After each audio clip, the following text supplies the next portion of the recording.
Buenos días, bendiciones para todos ustedes. Vamos a dar comienzo a el curso del libro de Daniel, del profeta Daniel.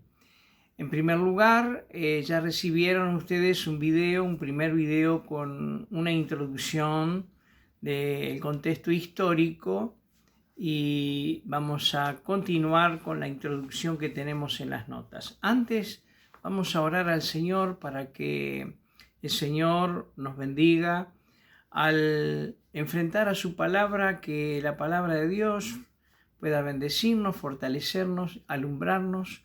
Este estudio es muy oportuno, son las profecías relacionadas con la historia de los gobiernos mundiales. Oramos, Padre, en el nombre de Jesús, gracias te damos por esta oportunidad. Ahora entregamos a ti, Señor, este tiempo en que vamos a estudiar tu palabra a través de este medio virtual. Te ruego que aquellos que reciban esta palabra puedan ser bendecidos y la presencia de tu Espíritu Santo esté con ellos donde quiera que se encuentren. Tú estés hablando a sus vidas y fortaleciéndoles y enseñándoles. Le ruego, Padre, en el nombre de Jesucristo. Amén y amén. Muy bien, en el primer video hice una reseña breve de la historia hebrea, sus distintos, las distintas épocas de la historia, y llegamos al reino, el reino dividido, la caída del reino del norte como consecuencia de la vara de Dios por la desobediencia, y años después la caída definitiva del reino del sur, cuya capital era Jerusalén. Acá está el contexto histórico donde vamos a entrar en el libro de Daniel, que es el derrumbe completo de la nación hebrea.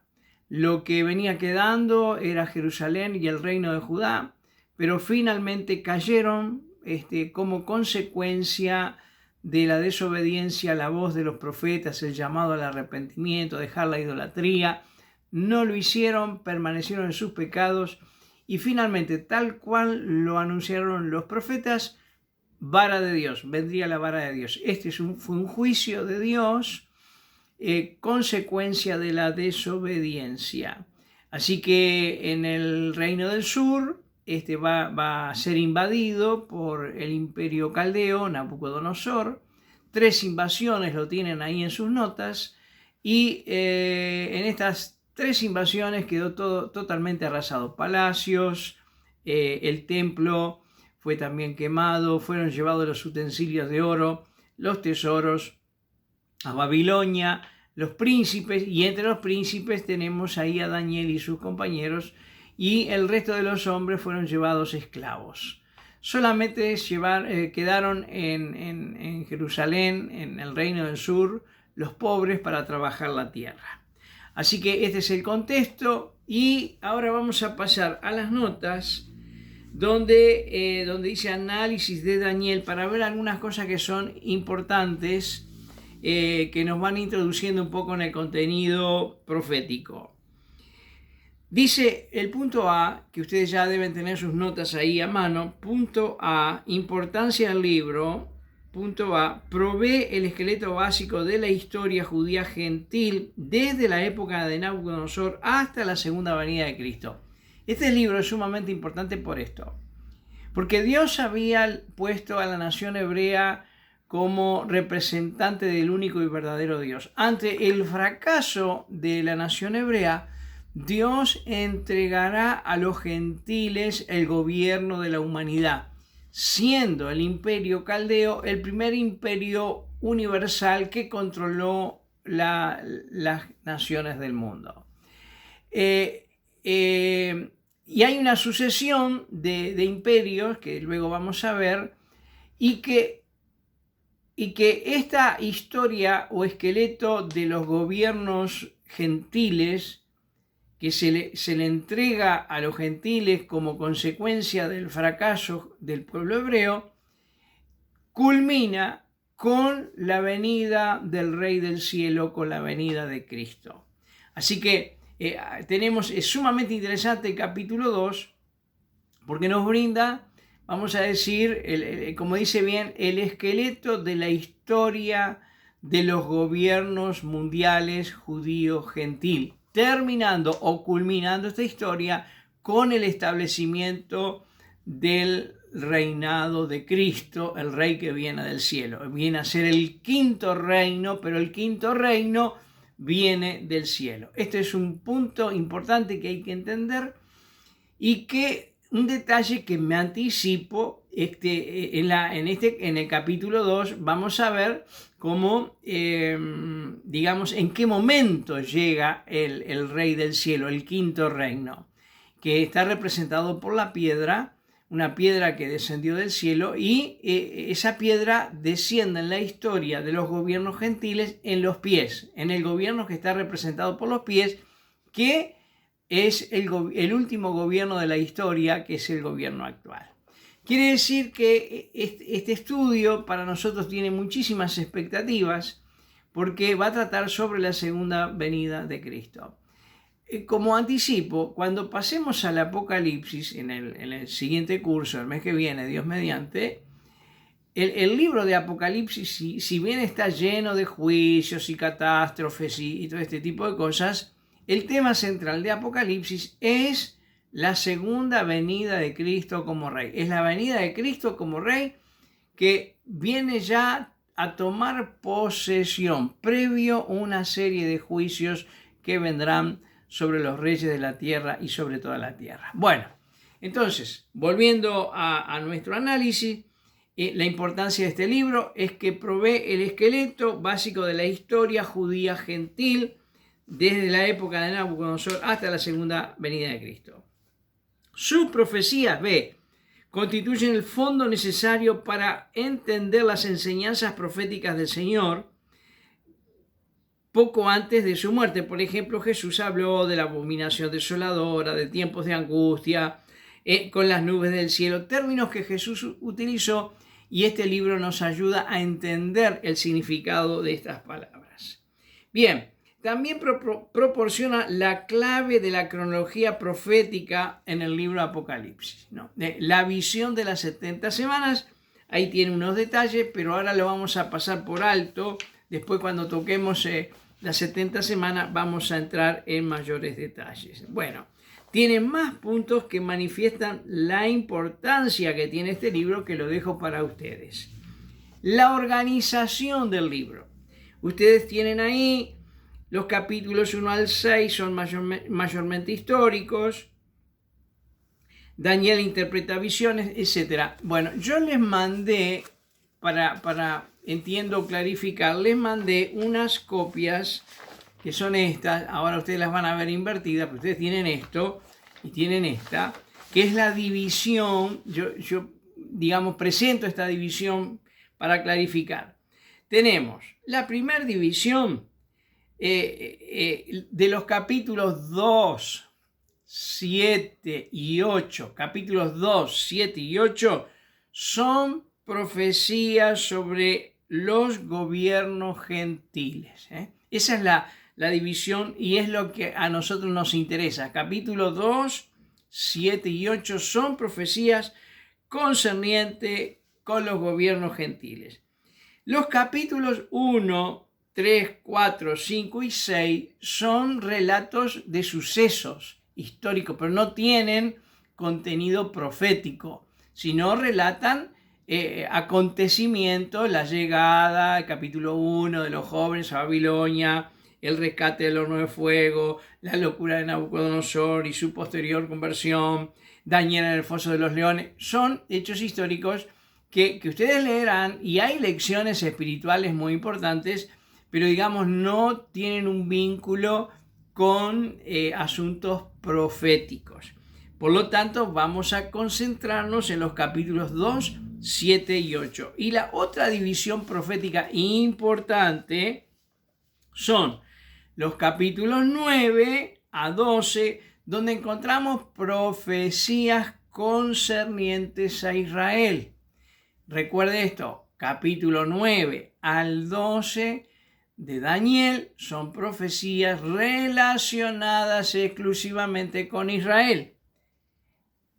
El capítulo 9 para nosotros es sumamente importante porque la profecía de las 70 semanas nos da la clave cronológica de muchos eventos que vamos a pasar a ver más adelante. Bueno, allí en esa copia, en esa foto que les mandé, ustedes tienen los distintos capítulos con su contenido. Quiere decir que en esta presentación que hago para ustedes, muestro dos divisiones importantes.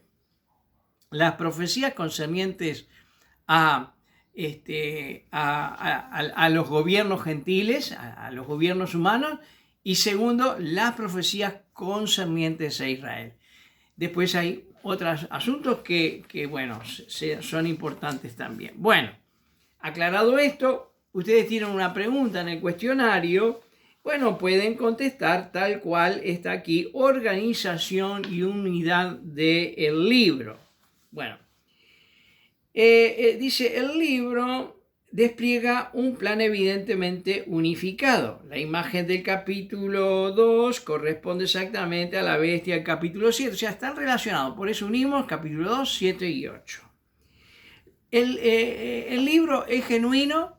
Bueno, acá es donde entramos en algo que hay que aclarar, porque Daniel es un libro muy cuestionado, fue muy cuestionado y lo sigue siendo hoy por aquellos que quieren quitarle el valor profético al libro de Daniel, del mismo modo que al libro de Apocalipsis.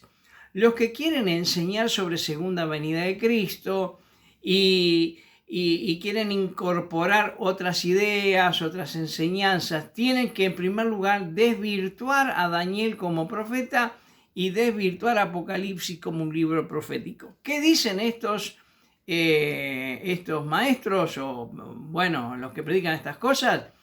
Que el libro de Apocalipsis no es profético, sino que es un libro alegórico que relata la historia de la lucha del bien contra el mal, donde triunfa finalmente el bien sobre el mal. Le quita el aspecto profético del libro de Apocalipsis.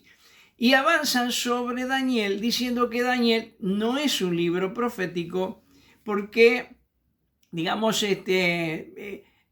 cuestionan mucho que Daniel haya anunciado con tanta precisión y exactitud los eventos, la historia, la subida de gobiernos, la caída de gobiernos, con una precisión asombrosa antes de que estas cosas sucedieran. Por lo tanto, critican su aspecto profético y dicen que fue un judío que escribió por el año posterior a estos eventos, etc. Entonces, tengamos presente, y usted tiene ahí en la alta crítica sostiene que el libro fue escrito por algún judío alrededor del año 165, o sea, ya habían acontecido muchísimos hechos durante la época de las guerras macabeas y que fue aceptado inmediatamente como genuino por la nación judía.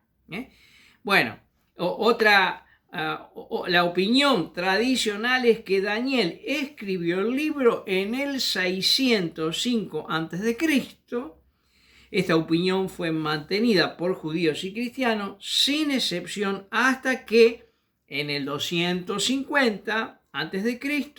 Porfirio introduce la alta crítica. Entonces, los que hoy quieren desvirtuar el valor profético de Daniel, entonces se apoyan sobre la crítica de Porfirio, que Daniel fue en el 250, introduce esta crítica, y que Daniel fue escrito por el año muy posterior a los acontecimientos. Entonces, tengamos presente que el libro de Daniel es considerado profético.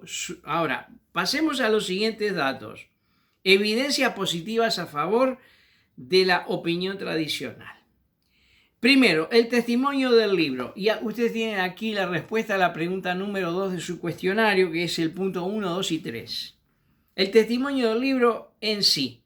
Lo que les voy a leer ahora no está en sus notas, pero usted, si quiere, puede tomar nota de esto en algún cuaderno, papel o donde pueda.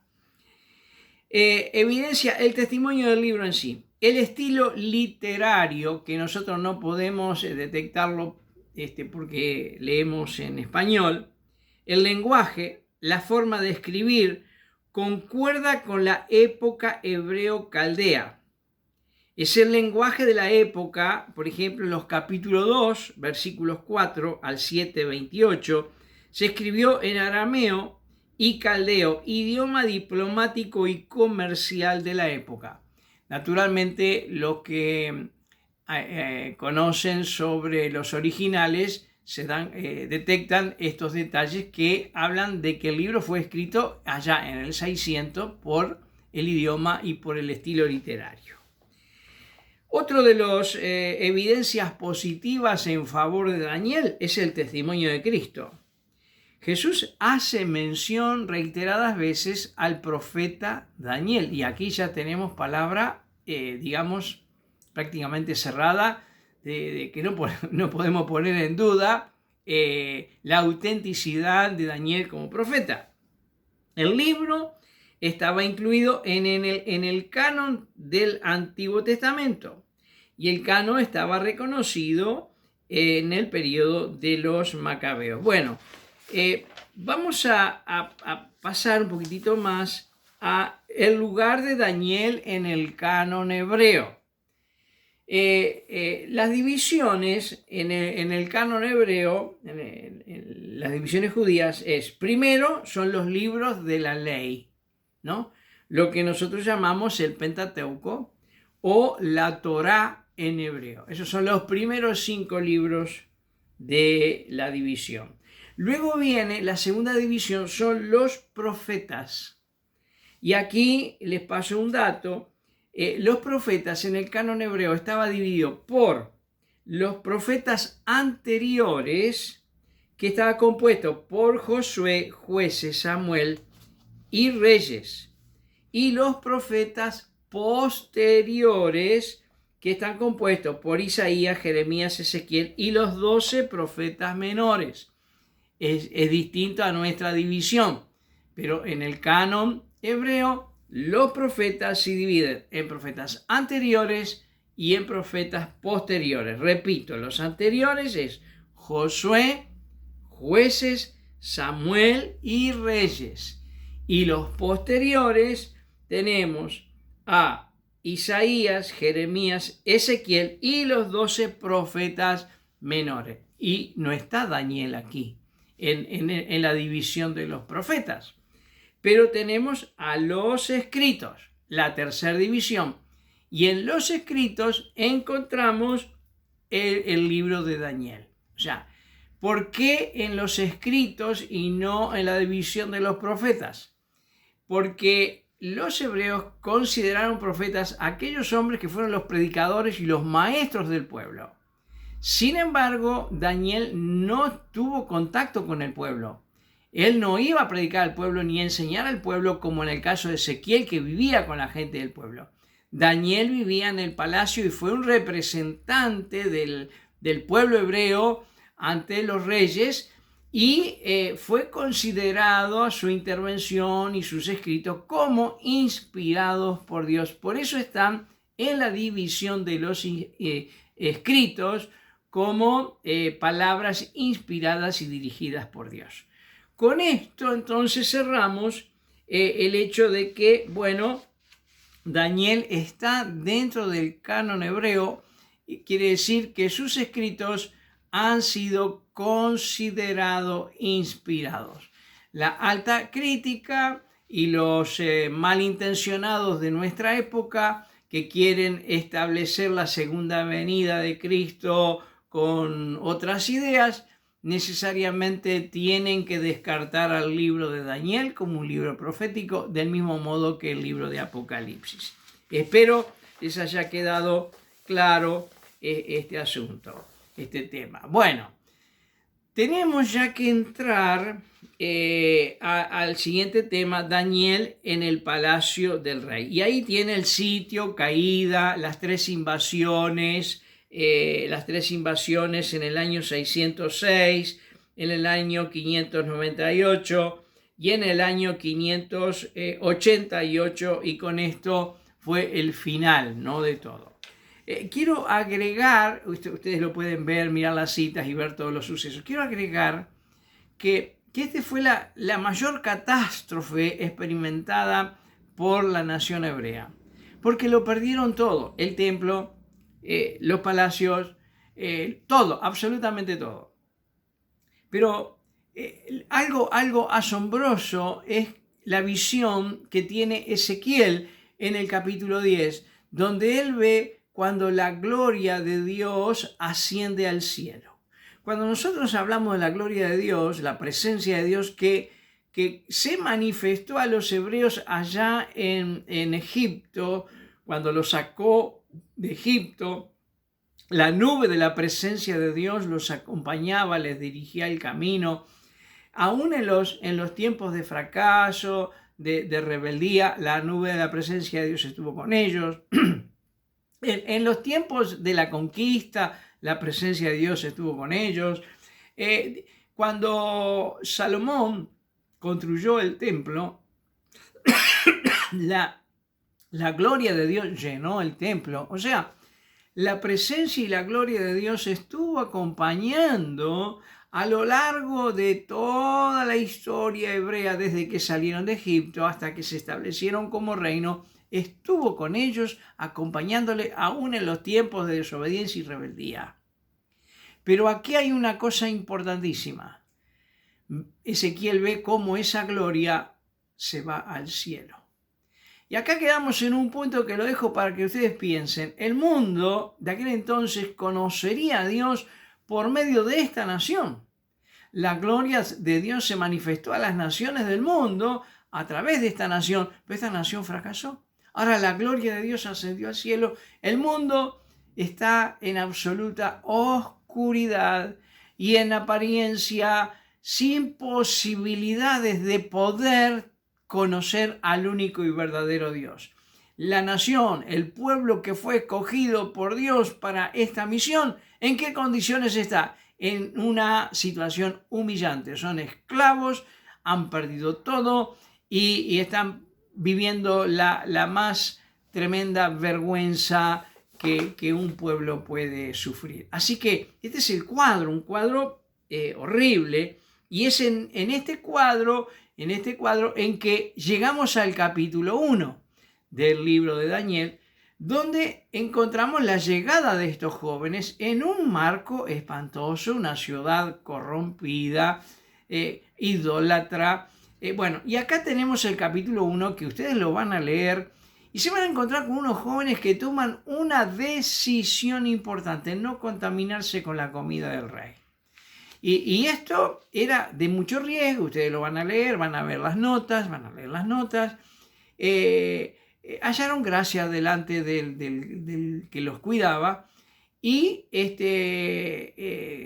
no participaron de esas comidas porque eran comidas prohibidas por la ley de Moisés, y eran comidas que habían sido ofrendadas a los dioses de Babilonia. Y ellos decidieron, en este marco de idolatría, de pecado, un marco totalmente corrompido, ser fieles a Dios, aunque esto les llegara a costar la vida. Pero hallaron gracia. Y así que, pasadas las pruebas, encontraron que los rostros de estos muchachos se veían mucho mejor que el de sus compañeros, ¿no? Solo tomaron agua y comieron legumbres, nada más. No participaron de los demás alimentos. Pero fueron hallados sus rostros mejores, y cuando el rey los examinó, los encontró no solamente de rostros mejores, sino con gran sabiduría. Y acá esto yo les dejo una lección para que mediten. ¿Puede la juventud mantenerse fiel a Dios en un medio ambiente hostil, contrario y perverso? ¿Será que se puede? Usted sabe que la adolescencia, los jóvenes que tienen que salir a estudiar en el periodo de la adolescencia, lo que quiere el joven es identificarse con su medio ambiente, que es muy difícil establecer un testimonio bien definido. Pero lo que quiero decirles como lección espiritual importante es que aquellas personas que tomen la decisión en medio de un estado de corrupción, de perversidad, de servir y ser obedientes a Dios, no se van a empobrecer, no van a ser humillados, no van a perder nada. Por el contrario, Dios los va a honrar. El que honra a Dios con su obediencia y sujeción va a ser honrado por Dios. ¿Qué vamos a ver? Estos muchachos van a ser honrados. Daniel, ya llegamos al capítulo 2, va a salvar a todos sus compañeros de una sentencia de muerte, va a interpretar el sueño del rey Nabucodonosor, y he aquí una cosa realmente asombrosa. Este poderoso rey, el más poderoso de toda la tierra en aquel entonces, dobló sus rodillas delante de Daniel y reconoció al Dios de Daniel. Hace un momento les decía, el mundo ha quedado en oscuridad. ¿Quién va a representar a Dios en este estado, en esta condición? Siempre hay un remanente. Siempre habrán personas por allí que uno no las ve, que son fieles a Dios, que se han comprometido con Dios, que han hecho compromiso, y Dios las va a usar para que la luz de la verdad llegue a los más poderosos del mundo, como sucedió. Así que a los jóvenes les digo, tomen decisiones de servir a Dios y serle fiel, porque Dios les va a honrar y serán ustedes los instrumentos que Dios usará para que los poderosos de este mundo lleguen a conocer al único y verdadero Dios. Capítulo 1 del libro de Daniel, con una lección muy importante. Entonces pasamos, para ir ya terminando, lecciones prácticas del capítulo 1. Mi página es la 10, ustedes no sé por dónde estarán, porque tienen otro manual. La profecía del juicio divino sobre el pecado nunca falla. Es Dios, no un hombre, quien tiene la última palabra de los asuntos humanos. Conviene estar preparado para la tarea más alta a la cual Dios puede llamar. Muchas veces las cosas más pequeñas, a nuestro parecer, son las más importantes delante de Dios. Y por último, resalto esto, yo lo marqué en mis notas y se lo dejo para que ustedes piensen. Debe haber preparación espiritual y prueba antes de entrar en las verdades de la palabra profética. Estos muchachos tuvieron un tiempo de prueba, fueron probados allí en medio de este clima y ambiente pecaminoso, horrible, pero se prepararon espiritualmente para aquel momento en que hablarían el nombre de Dios y traerían luz a este rey poderoso. No se olvide que la preparación, el tiempo de preparación y de prueba es lo que prepara a aquellas personas para el momento en que van a servir. Bueno, aquí llegamos al capítulo 1, ya venimos terminando este primer video y entraremos, Dios mediante, en un segundo video, entraremos al capítulo 2. Les hice un avance, he pasado algunas cositas por alto, espero que hayan comprendido. Si tienen alguna duda, algo que no les ha quedado lo suficientemente claro, mándenme un mensajito por WhatsApp y voy a pasar otro video más, el capítulo 2, que es muy muy interesante, pero ahora les doy un breve descanso con este video para que lo repasen y si hay alguna duda me lo dicen, así en el siguiente video ya voy respondiendo y entramos en el aspecto profético de la historia de los gobiernos gentiles hasta la venida de Cristo. El Señor les bendiga y que estén realmente fortalecidos para seguir adelante.